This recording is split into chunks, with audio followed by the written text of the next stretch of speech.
Today I am going to teach SST of Standard 3. This is your first chapter. The first chapter is Universe and the Earth. आज हम universe और अर्थ के बारे में जानेंगे. Now coming to the universe.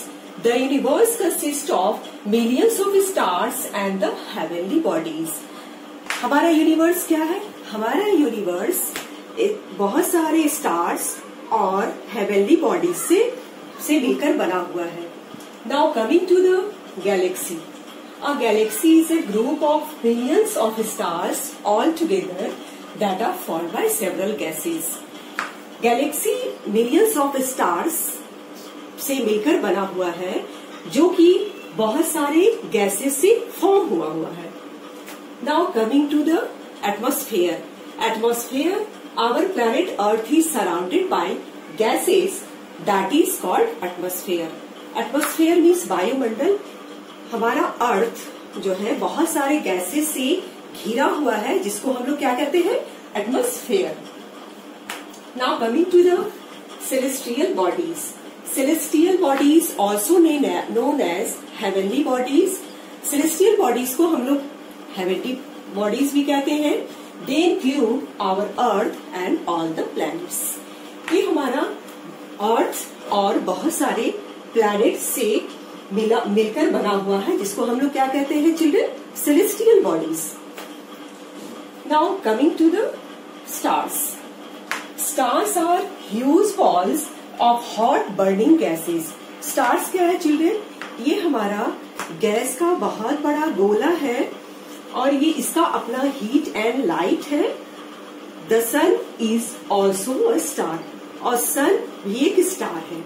Children, जब तुम आसमान में देखते होगे तो स्टार्स टिमटिमाते हुए छोटे छोटे तारे दिखते होंगे. ये तुम्हें लगता होगा कि ये स्मॉल साइज इसका क्यों है? तो चिल्ड्रेन, वो इसलिए इसका आकार छोटा है लेकिन ये सन से बहुत बड़ा है तो ये हमें दूर से छोटा छोटा दिखाई देता है. क्यों छोटे छोटे दिखाई देते हैं?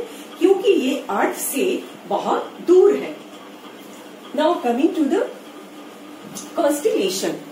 Constellation is a group of stars in the different pattern in the dark night. Children, जब तुम आसमान में देखते होगे तो तुमको कहीं एक जगह ग्रुप ऑफ स्टार्स दिखता होगा जिसको हम लोग कॉन्स्टेलेशन कहते हैं. For example the great bear constellation. Now coming to the pole star. In the dark night, we can see a very bright star. Children, जब तुम आसमान में देखते होगे तो तुमको कहीं पे एक बहुत बड़ा टिमटिमाता हुआ और चमकता हुआ तारा दिखता होगा जिसको हम लोग क्या कहते हैं? जिसको हम लोग पोल स्टार कहते हैं.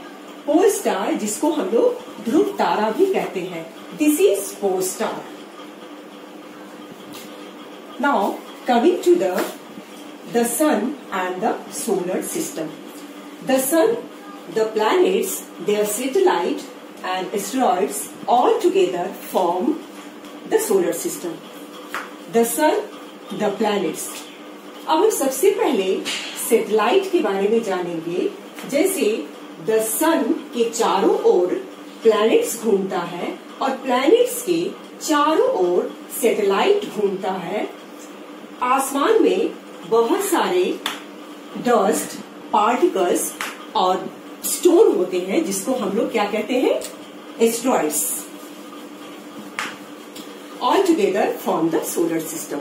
ये सारे चीज मिलाकर के सोलर सिस्टम का निर्माण होता है. Now coming to the solar system. The solar system, the sun. The sun is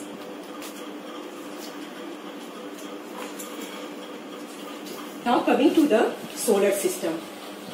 The sun. The sun is आग का बहुत बड़ा गोला है जो कि बहुत सारे गैसेस से बना हुआ है. Now coming to the Mercury. Mercury is first planet in our solar system. This is the smallest planet in our solar system. Now second is Venus. Venus is hottest planet in the solar system. Now coming to the Earth. Earth is the third nearest planet from the Sun, which rotates on its axis every 24 hours. Children, हम लोग अर्थ पे रहते हैं और ये अर्थ हमारा क्या है? ये हमारा डियरेस्ट और ये थर्ड प्लैनेट, सोलर सिस्टम का ये थर्ड प्लैनेट है, ये अर्थ अपने एक्सिस पे 24 आवर्स चक्कर लगाते रहती है और इसलिए हमारे अर्थ पे क्या क्या है? तो air, water, soil, temperature and condition to support our life क्या है? तो हमारे अर्थ पे क्या है? एयर है, वाटर है, सॉइल, टेम्परेचर, और हमारे अर्थ पे जितनी भी जीने के लिए हमें जो जो चीज की जरूरत पड़ती है वो हमारे अर्थ पे मिलता है. Now coming to the fourth planet solar system, this is Mars. Mars is known as red planet. And now coming to the Jupiter. Jupiter is largest planet in the solar system. Now coming to the Saturn. Saturn is 6 planets in the solar system. Now Uranus is 7th planet in the solar system. Last planet in the solar system, Neptune is the farthest planet in the solar system. Now coming to the moon. The moon is the only natural satellite of the earth. ये moon क्या है? ये हमारा अर्थ का natural satellite है और ये अर्थ smaller from the earth. और ये क्या है? चिल्ड्रन, इससे रिलेटेड अब 2 टर्म और है जिसको कहते हैं, एक है रोटेशन और सेकंड हमारा रिवॉल्यूशन. रोटेशन जब अर्थ अपने ही एक्सिस पे घूमते रहती है, रोटेट करते रहती है, उसको हम लोग रोटेशन कहते हैं. और जब सन के चारों ओर अर्थ घूमती है उसको हम लोग क्या कहते हैं? रिवॉल्यूशन. और इसको चक्कर लगाने में 365 डेज का समय लगता है. Okay children, this chapter is completed now. In next session, we will start next chapter. Thank you.